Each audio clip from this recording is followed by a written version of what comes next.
Aika usein meiltä mepeiltä kysytään sitä, että minkä ihmeen takia me kuljemme joka kuukausi Brysselistä Strasbourgiin pitämään täysistuntoja. Ja itse asiassa mepeistä suurin osa on sillä kannalla, että Euroopan parlamentin pitäisi siirtyä yhteen istuntopaikkaan.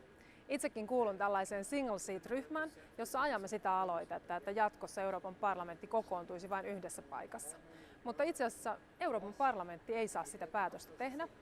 Jäsenmaat ovat sopineet sopimuksessaan siitä, että meillä on 2 istuntopaikkaa, ja jotta tuota sopimusta voitaisiin muuttaa, kaikkien jäsenmaiden, myös Suomen, pitäisi ajaa tuota sopimusmuutosta. Jos siirtyisimme yhteen istuntopaikkaan, se olisi taloudellisesti ja ympäristön kannalta todella merkittävä päätös.